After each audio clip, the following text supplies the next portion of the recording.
Well, good afternoon and welcome, attendees. My name's Yvette Weber, and it is an honor to serve as your moderator for today's panel on autonomous systems. I am the Associate Deputy Assistant Secretary for Science, Technology, and Engineering. And in this role, I have the pleasure of working with some of the nation's brightest scientists and technologists, the requirements and acquisition communities, and our academic and industry partners to ensure we are investing in critical technology enablers and transitioning them for our future force. The Air Force is accelerating the research and development of unpiloted autonomous collaborative platforms. This will allow the Air Force to leverage AI and offer a new capability of smart, teamed systems to operate and increase lethality in highly contested environments. Human-machine teaming enables airmen to process massive amounts of data and more rapidly assist in human decision-making to arrive at targeting decisions.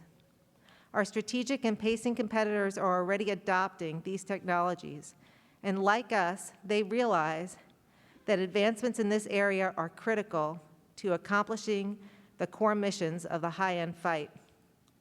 We must not only keep pace in our development, but we must also out-innovate our competitors in determining a winning combination of human-machine decision-making and teaming, determining those applications that extend reach, add complexity, and provide deterrence, and we must do so ethically, preserving our values as a nation. Finally, we must work together to do this now and work together to accelerate change. I'd like to extend a warm welcome to our distinguished panel of key industry leaders, Mr. Matthew Boyer, Mr. Jared Patton, and Ms. Zem Salman. Mr. Boyer is on the senior staff at Elbit Systems of America. He is currently serving as the Chief AI ML engineer in their research and development group. He has a degree in applied mathematics from the University of Central Florida and has worked in algorithm development for the past 15 years with a specialization in image processing and navigation. Mr. Jared Patton is an autonomous systems solution architect at Leidos.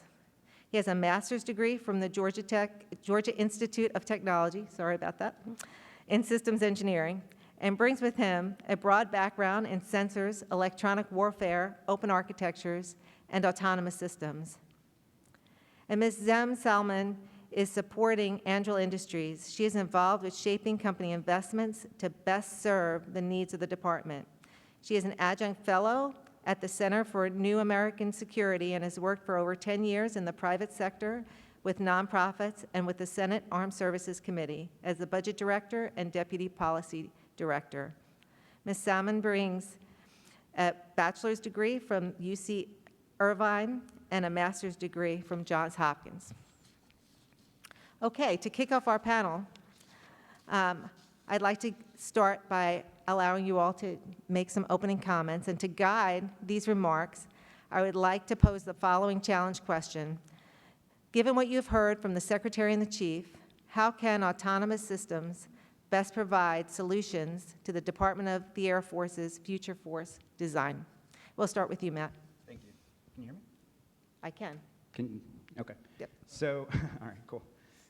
So yeah, I think one of the things that I've noticed is that when we talk about autonomous systems, we always jump to kind of the end result, which is you have this fully autonomous aircraft, and all the data is being interpreted, and it's navigating through the environment as if it were, being operated by an experienced, airman.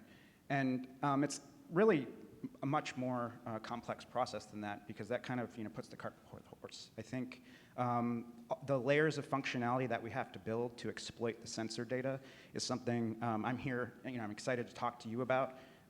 The simulation that's involved, because as we've seen in the driverless car industry, they've transitioned from doing lots and lots of data collection, even though it's less expensive than it is for us, and they have very robust simulation environments, and that's something I'm very focused on, because I don't think we're ever going to get there just by collecting data.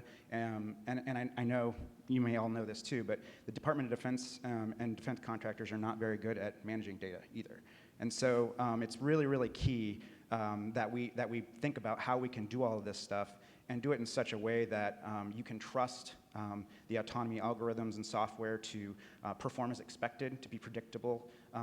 Otherwise, we're never really going to be able to deploy these capabilities with our current kind of way of operating. Thank you. Okay, Mr. Patton. Yeah, thank you. Yeah, and some of the things I've noticed, I was prior Air Force civilian, actually, worked in AFRL and worked for the F-22 program office, and understood a lot, and we did a lot of analysis on, okay, why do we need these systems? So I think we all understand the need for the systems. We need to extend our reach beyond where our manned platforms can go today. We don't want to put airmen in harm's way.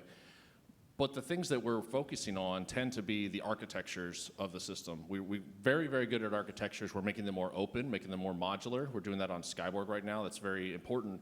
But the other thing that we need to get in front of and get ahead of and be ready to use those architectures and actually put the capabilities into the systems. Mr. Kendall said yesterday that we need to really be thinking about the capabilities that we want to employ and what are the things that we want to get to that we need these systems to do. So it's not just about flying them or driving them on the ground. We actually need to be looking at the sensors and taking that data that he just spoke of, and how do we use that data more smartly and put the intelligence in the systems so that we can be prepared and adapt to those threats that are coming down the line. And then lastly, we want to make them so that they're teammates. They're not just an extension of our operators, that they're actually teammates with our operators and our pilots, so that when they're not just alone and unafraid, it's actually a collaborative effort between our airmen and the unmanned systems working together. Thank you. Very interesting. Ms. Solomon. Yeah, absolutely, and I agree with everything that's been said so far. I'd really boil it down to 3 points. The first is, autonomy is ultimately going to break down or relieve some of the tasks and workload for the operator, and it's going to be a force multiplier for the Air Force. And the reason why this is really important is, per General Brown's paper, if we're entering a time of budget constraints, figuring out how to add additional capabilities without requiring a lot of additional personnel is going to be key, especially if you can meet some of these critical capability gaps. And the second thing to think about autonomy is it's not just merely replacing the things that the airmen and guardians are doing today, but because machines actually can do certain tasks better than people and faster than people, tasks that are extremely repetitive or tasks that require large data processing, which Matt had mentioned. It allows us to think about additional capabilities that we couldn't previously think about when we were thinking about it from a human-centric perspective. And so to put a slightly finer point on this, if the Air Force is going to fight and win in a contested environment, and if it's going to fight through combat attrition, as General Brown mentions, then you're going to have to generate mass, and you have to generate enough mass to overwhelm your adversaries. And being able to operate that mass in an intelligent manner is going to be one of the key critical capabilities for us to be able to fight and win in this new environment. And then the third piece is we don't give enough credit to how mature autonomy technology is today. The commercial sector has spent a lot of time, a lot of money developing a lot of these things, and so DoD can really start leveraging all of that available technology and shift its time frame for thinking about autonomous systems that might be available in 10 years to more, incrementally more autonomous systems in the next 2 to 3 years. A lot of the programs we see today are autonomy programs out of research labs that are really siloed in their program technology. I'm going to work on an autonomy system. And what we need to move to is a more integrated look. How do we have the software, how do we take software available today, hardware that we have available today, and integrate it into an actual mission-capable system and get it out into the field as quickly as possible. And when you get it out into the field, you actually can iterate off of it faster. You can develop more trust with the operator, and you create the right feedback loop, which in turn is just going to accelerate autonomy development. Thank you, and thank you all for your opening comments. All really important aspects of applying autonomy technology to the future fight. This next question is for Mr. Boyer. You have worked in algorithm development for many years. Can you discuss how algorithm and software development has changed with an emphasis on autonomous systems? Yeah, thank you. So, over the past 10 years or so, you've really seen a substantial shift away from more classical approaches for algorithm solutions to more machine learning based solutions for algorithm solutions. And there's there's a graph. Andrew Ng, he's a famous computer scientist from Stanford, where the data is on the x-axis, right? And then as the classical approaches approach more and more data, they kind of plateau out. They actually exceed the performance of your machine learning based algorithms in the environment where there's a dearth of data and you have a trained algorithm developer. However, once you get enough data, it overwhelms. The performance dramatically increases and overwhelms. And that's really put a huge change on me, for instance. My job, I have transitioned from maybe tweaking my image processing algorithm over and over and over with a little bit more data and a little bit more data to not only paying a whole bunch of people to sit inside a little cubicle and click on things, right, to tell me where those little those things in that images or in the LiDAR data are, but moreover, we've actually, as I mentioned previously, there's been some dramatic improvements in simulation. So now you can do physics-based simulation for synthetic IR scene generation, for instance, or you can do really high-fidelity radar and LiDAR simulation. And I think, that to me is how we get to the 80% solution, and we don't spend $1 million or a gazillion dollars on just collecting just inordinate amount of data, but also having the people go through and do the supervised training of the algorithms. And I think it's a really good opportunity for industry and university and government to work together to define those interfaces, to define those simulation frameworks, so that we can really build something together that, as I mentioned before, will meet the standards that you guys have, the very difficult standards, so that we can successfully deploy these things rapidly, as Em had said as well. Because we have a really difficult task of getting certification. And if we're not able to do millions and millions of hours of training, we're not going to be able to deploy these things in a relevant time frame. And our adversaries don't really have those same requirements. Thank you. And I'm so glad you brought up ideas of how we can work closely together. That we'll come back to that question. That's really on my mind for a later question. The next question is for you, Ms. Salmon. An important component of autonomous systems is combining hardware and software solutions to achieve the greatest benefit. In your experience, what are the challenges and opportunities in navigating complex, multi-domain challenges to deliver needed capabilities? Yeah, absolutely. So one of the things that we've experienced is when you're integrating autonomy, especially closed-loop autonomy or autonomy that's supposed to be reacting to its environment on board hardware, it's actually a fairly challenging problem. And you can only get so much out of modeling and simulation, because modeling and simulation is only as good as the data that you have, and oftentimes can't predict a lot of the real-world scenarios that you're going to experience. And so the best way to actually get through this integration is to live flight this as frequently and as early as possible and create that iterative feedback with these flight tests. Unfortunately, as we move towards slightly more complex hardware and have to use more systems, it becomes pretty cost prohibitive. And so, being able to leverage things like surrogates is a great way to accelerate a lot of these integration efforts. And I would also say that there's a challenge that hardware development is not on the same time frame as software development, specifically autonomy development.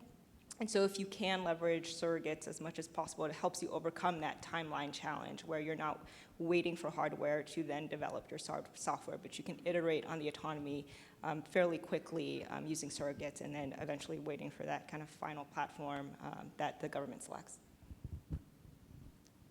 Well, thank you. This next question is for you, Mr. Boyer. Based on your background, can you discuss the importance of autonomous systems in development and to be able to operate across multiple domains and to provide flexibility and robustness to quickly address new threats? Yeah. So one of the things that I've really focused on in my career, and I think I kind of mentioned it in my opening remarks a little bit, but recently I've seen at least a recognition that the autonomous system isn't just a flying robot with all these sensors on it. It could be something as simple as a sensor processing algorithm. So it's processing, for instance, maybe radar data, and it cues your sensor, your targeting turret or whatever on your aircraft to go check something out. And the operator could be fully blissfully unaware of this until the ATR algorithm actually realizes, hey, that thing is a high-value threat or obstacle or something, and then through your autonomy engine, you can actually cue the operator. And so that's how I view kind of the crawl, walk, run is to really have, as Jared mentioned, the operator and the vehicle working together. And that's just one example, but I think that's really where we focused a lot. And I want to be the guy who can provide you that cue, right? And maybe Jared's the guy who actually has the autonomy engine that responds to that cue. And I think that's where industry and government can really collaborate closely together, because no one company is probably going to get the whole system. And so we have to think about beyond just how we can integrate. It's the software and hardware interfaces, right? So leveraging some of those things like FACE or SOSA, MOSA, those are really, really critical, because I think that I've seen a shift within the services to how can we license this software as opposed to how can we buy this box. And we in industry need to be doing a better job of responding to that, and we need to be working with our partners to actually come up with viable solutions so that we can collaborate across industry and government and university. Okay, thanks. Jared, in addition to autonomous systems, autonomy is a technology enabler for many other modernization areas. What other autonomy-enabled applications do you think have opportunity to change the nature of national security? So that's a pretty deep question. So, as Matt was just saying about the algorithms, and it really enables a lot of different things. And like both of the panelists up here have said, like, autonomy is not necessarily an unmanned system. Autonomy really can enable a lot of different applications, and if we really harness the power of the algorithms in an open way, and we build systems around open standards that we were just discussing, like OMS, like FACE, like SOSA, and continue to drive that down into the system, we can really advance the different applications and explore that area faster. And so a couple of the things we're looking at trying to do is really focus on modularity within the software architecture. So openness is a pretty general term, so we try to get more specific on that. And so we're trying to demonstrate it in a way that you can show modularity within the software architecture, not just at the system level, so that you can bring in third-party applications and third-party algorithms and explore the interoperability within the system. And then also you want to look at portability. So when we're looking at autonomy, we need to really be thinking about how do we develop these autonomous systems differently? How do we decouple the autonomy from the thing that's carrying the autonomy? So autonomy is not an end state. It is a characteristic of a system, right? So we talk a lot about, hey, we want to get autonomy. We want more autonomy, but we really need to focus on what do we want the autonomy to do. And starts with developing a system in an open way and a modular way that's portable, modular, and adaptable. So the modularity I discussed already. The portability is so that I can host it in different hardware systems, whether it be some type of processing or a complete airplane, or a ground vehicle, or even in a different domain altogether into space. So the strength is really going to be in how we develop the AI and then insert it into those systems rapidly, like she talked about, on how to accelerate and get things out in the field and do it in an iterative way. And then the last piece is the adaptability, and that's really where we bring in the subject matter experts and work collaboratively, as we've been discussing. Is the right way to do this is in a collaborative way with the government. It's not, no one company has all the data, no one company has all of the answers on the systems or owns all the systems, and bringing in small businesses and large businesses alike really gets us down the field a lot faster. Okay, well, this next question digs a little deeper at that question, and it's for all of the panelists. How can DoD and industry, in addition to open standards, as was just discussed, how can we better engage and work together to speed capability delivery to the warfighter? I think we'll start with you, Zen. Yeah, and I was just going to follow up with similar comments from what Jared had said, but you know, he's absolutely right that we shouldn't be thinking about this as an autonomy project. The Air Force, the Department of Defense should be thinking about what problem do I need to solve, and actually let industry go and solve that. And that's actually how you get more innovation, and that's how you iterate faster. But being overly prescriptive on the technology you want to use in the requirements phase is probably not the right way if speed to delivery is what we're focused on. And so being able to pick very bounded problems that are solvable but also have a need to it, and letting industry, whether it's traditional and non-traditional industry, commercial, it doesn't really matter, but if you present the problem and some of the parameters and you let them actually engineer the solution, you will actually accelerate change, and you will be able to get kind of more operational systems out there a little bit faster than from thinking about it like, I'm going to build an autonomy system. We don't necessarily say I'm going to have a stealth program. We say we were going to build an aircraft to do X, right? And we should treat autonomy in the same manner. Any follow-ups? Go ahead. Yeah, so I'll just add on to that and echo what she said, is we really need to work together on describing the capabilities that need created. And you know, as industry, we can come up with all kinds of ideas, but if we don't actually get the warfighter involved and get their perspective on what can't they do today, or where do they need the help to do better. So having common scenarios to work towards or common problems to solve can really get us down the field faster as well. So, you know, instead of having these stovepipe programs, really collaborating across the board to get, you know, the different capabilities and really to develop a family of systems in the end should really be the goal. And that gets down to common data sets as well. So not only having common scenarios, we need common simulation environments, as Matt discussed, and then common data sets that we can all work from. And so, you know, the commercial side has the luxury of having open source data that's out there that people can use. The military does not have that luxury because of where the data is and where it comes from.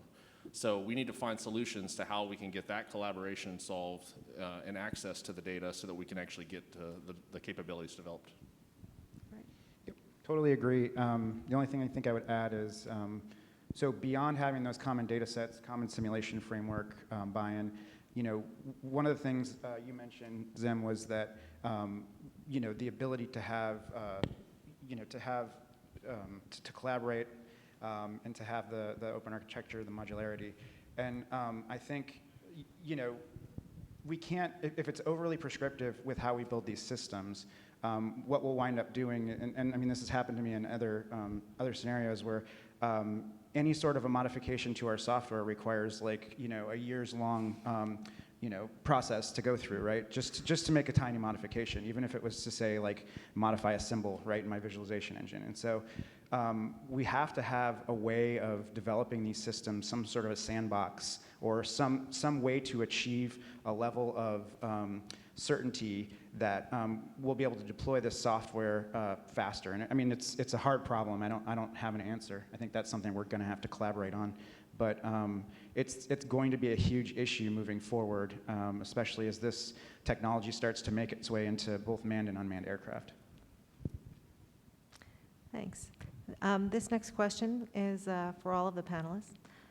Can you describe the crawl, walk, run aspect of implementing autonomy? What are your views on that? In other words, how do we start to implement autonomy short of full autonomy? Are there ways to do that in smaller chunks? But Yeah, so I touched on my perspective earlier. I think I kind of consider it as you know, the sensor processing, the data distillation exploitation aspect, where you're actually, you know, at the most basic level, you're exploiting data, LiDAR data, IR data, radar data, et cetera, as effectively as possible, so that, you know, you're not passing downstream a raw stream of points or a raw stream of video. You're passing, you know, there's a vehicle, this is the vehicle type, I'm 70% certain, and it's at this geolocation. In addition to, you know, so those are the kinds of layering that you can do so that you can actually get autonomous interaction between subsystems on the aircraft, or whatever. In addition to that, you can kind of bring that up one level where the actual human-machine interface, right? So if you can prioritize how you present that data to the operator based on threat level, whether it's hazardous, obstacle, those various things, you can have an actual neural network managing the data so that the operator isn't data overloaded. Most of the time when I talk to aviators, they say that all the data's there, they just don't have it's cognitive overload. And so I think that's kind of the crawl to walk to me, is to get at that point where we can really reduce the overall cognitive workload. Maybe go from for instance, a pilot and a co-pilot to a single pilot, right? Like those are the types of incremental steps that I see before we ever achieve full autonomy. Okay, thank you. Yeah, I'll take a Sure. slightly different angle on that too. I think the crawl, walk, run approach is absolutely imperative in how we develop autonomous systems. One, though, we need to decouple it from the end system that it's going to be hosted on. And so like Zim said, if you can use surrogates, and that's good enough to really get the capabilities out there, that's a huge deal. And then the other thing is we really need to focus on the experimentation. So that's one of the shifts that the Air Force has taken with the SDPE office in the last few years, is how do you go out and do experiments to see what works, what doesn't work, but you have to be willing to fail. And that's a culture challenge, because nobody likes to fail. You get out there and something doesn't work the right time, an engineer's gonna be like, okay, I get it, I can go fix that. But when you have a big program that everybody's paying attention to, a la Skyborg, something doesn't go well, there's going to be a lot of attention and understanding why didn't it go well. So you got to be able to balance the fear of failure with the actual innovation and an incremental approach. So if you can bring the warfighter in earlier and start focusing on that human interaction, not only will you improve your product at the beginning or as you go, but you'll also be able to find new ways of things, implementing things that you didn't think of before. So it's absolutely, crawl, walk, run is definitely the way to go, and then do it in that incremental fashion and get feedback. If you don't have the feedback, then you're really just building it slowly until you get to some type of end state. Thanks. Yeah, I think the crawl, walk, run approach is absolutely right. I would think about it, or we at Anduril think about it slightly different. We think about it more of an operational context. So you start with a really simple problem, but you can solve that problem. The walk and the run of that is actually expanding it. So for counter UAS as an example, we started with, we're going to go after a group 1 threat, and then we're going to start going after group 2s, group 3s, and how do we actually bring in other sensors? But that was how we iterated and advanced the system. And we didn't think about it as much from levels of autonomy. It wasn't a level 1 to level 5 autonomous system. And one of the reasons we don't fixate too much on that is because there's always going to be an element of human on the loop with these systems, not necessarily in the loop, but there's going to be that interaction with the operator, that decision making that the operator has to have. And so especially when you're talking about effects in a warfighting context, right? Getting it to a fully autonomous system where there is no operator is probably not anywhere we're going to be anytime soon if we ever want to be there. If the goal is really to accelerate fielding of autonomous technologies, thinking about it from an operational context is how we've approached these problems in the past. Thank you. Thanks. Knowing that many of these platforms that may be expendable or attritable that employ autonomous systems, how can we avoid, the exquisite, expensive platforms that seem to evolve in our development process? Any thoughts there? I'll take a crack at that one. Sure. So building on what Zim said here, I think, focusing on what level of autonomy and how exquisite is the wrong thought process. You really need to, again, get back to what capability do you need, and don't build the gold-plated solution. So if it's going to be expendable, you clearly don't want to build the most expensive thing in the world or take all the time and potentially give it away, our capability. So we got to be careful on how we do that from a cybersecurity perspective, as well as making sure that we prioritize what we need to develop along the way. But again, back to the focus on what do you call it, what level of autonomy. We actually get caught up way too much in the terminology and discussions around how autonomous is it? How autonomous does it need to be? Well, is it doing the job that you want? Is it doing the job that you need it to do? And is it doing it in a way that's acceptable? Can you lose it? Are you willing to lose it? Can it get the job? Are you adding complexity that you don't need? So thinking about those things, and again, getting back to how you architect it in a way that's more modular, that's more scalable, and not just throwing those words around, but actually focusing on that aspect of it can get you a long way down the balance across those systems. Okay. What do you think about cybersecurity and the role that the importance of cybersecurity in these evolving autonomous systems? Do you have thoughts on how we can build secure autonomous systems? So certainly, there's an openness of your system, how much you want it to be able to interact with other systems within your network, trade-off that goes along with it as well. That's concerning, obviously, the cybersecurity aspect, but if something's, ideally you'd have an entity that can function fully, by itself, maybe only using sensors on itself and processing, resident on it. And I mean, that'd be the most ideal secure scenario, but inevitably you want it to be able to transmit information, and it depends very much on your operational environment. But I think that's being able to function autonomously, in swarming environments, and thinking of novel ways to do so without having to transmit information, or with transmitting as little information as possible, is something I think is very much something many people are working on, and it's a really interesting topic that we want to collaborate with the government on as well. Perfect. Yeah, and I think cybersecurity is an excellent example of when kind of innovative software, CI/CD type processes is going to run into more kind of bureaucratic and certification processes, right? Everyone wants a cyber secure system. I don't think there's any getting around that. But how do you think about these technologies, ones that are very software-centric, that are going to iterate and change a weekly, monthly basis, and how do you make that comport with how we've traditionally treated and tested, certified for cybersecurity in all of our systems? These are challenging problems. I definitely don't have a solution, but these are challenging problems that if you actually start forcing yourself to think about how do we operationalize, how do we scale technology, even if it's limited autonomy, you have to start dealing with it sooner rather than later, and it helps really answer how we're going to do this in the future. And I'll just add that you have to think about it from the beginning, right? So as you're architecting your system, as you're designing your system, you got to be thinking about it up front. If you wait until after the fact, you're too late. And it can cost a lot more to go back and try to put it in if you haven't thought about it. Now, one of the key questions you need to ask is, where does the cybersecurity need to live in the system? And I think that's an important question to be thinking about as we go down the path of developing more autonomous systems and developing the actual AI, is where do you put the cybersecurity? Is it at the platform level? Is it within the software? Does it have to be throughout the entire system? And I think those are questions that we're going to have to figure out over, like you said, with collaboration with the government and industry.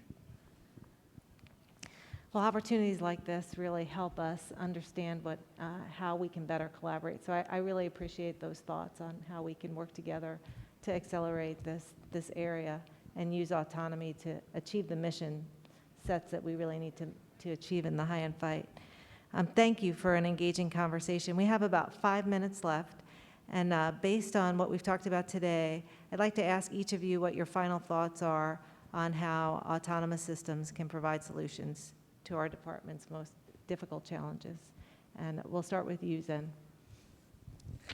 It's kind of broad, right? Because and it's things that we've said already on the panel, right? You can use autonomy for a litany of different applications. Our first foray into autonomy was perimeter security systems, which were autonomous by definition.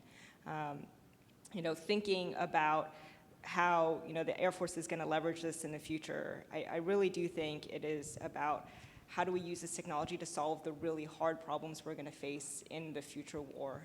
I think it's about how does autonomy enable us to be more resilient in this contested environment? How do we allow kind of our manned assets to be maybe in a less threatening area of engagement?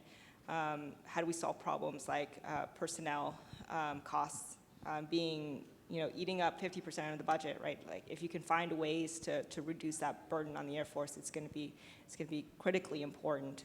And I think there's so many different applications that can apply that the Air Force, all of the services within the military can really tap into. Back to your original question about crawl, walk, run, right? We just need to start getting systems out there and really test the art of the possible. Thank you. Go ahead. Sure. Jerry. Now, to reiterate, just again, the decoupling the autonomy from the systems themselves is I think the way we're going to get our down the field. And clearly, I'm thinking about football season right now. I've used that phrase a couple times today. But so to do that, we really need to go to the next step, though, is look at what is that end capability that you need. What are the sensors you need? Because autonomy has to be fed by something. It needs data. It needs data to make decisions. So how do we start looking at the sensing, the effects that you want to create, and integrating that with the more foundational autonomy capabilities, like what we're developing on Skyborg? And then looking at how does the human play into that? And that gets everything from looking at the operational scenarios, but also how do we train these systems? We haven't really talked about that today, but one thing to think about is how do we start training with these systems earlier and getting that feedback rolled back into the system development sooner and faster? Because getting people into the hands of people, it's going to take multiple generations to get comfortable operating with these systems, as opposed to, because there's a trust issue there. And when everybody's like, oh, it's autonomous, it's going to go off, and we've seen way too many movies, right? And we got to get past that and start getting to the practical applications and saying, let's get some experience in the hands of our airmen so that we can actually work through that. Great, thank you. And Matt. Yeah, so I think I agree with everything that's been said. I would just say, the last bit I would leave is just to focus on, the short to medium term obtainable things that we can do. If we get stuck boiling the ocean, inevitably what happens is we don't get anything done. And so I really want to get to the point where, decoupled systems, as you mentioned, Jared, and you're able to really initially just supply the human with a better interface or more actionable information, as well as being able to allocate resources throughout a battlefield, so that you can effectively allocate all those resources so that all the sensors and all the entities are doing the best that they can with what they have. All right, well, thank you very much. I'd like to extend a special thanks to our panelists today for providing valuable insight and an enlightening conversation in this important area. I'd like to especially thank you for your ideas on how we can collaborate together to get this type of technology into the hands of the warfighter. It's what is most important. Thank you all for attending and providing questions and listening to learn more about autonomous systems. The final set of sessions will kick off at 4:30. Thank you very much.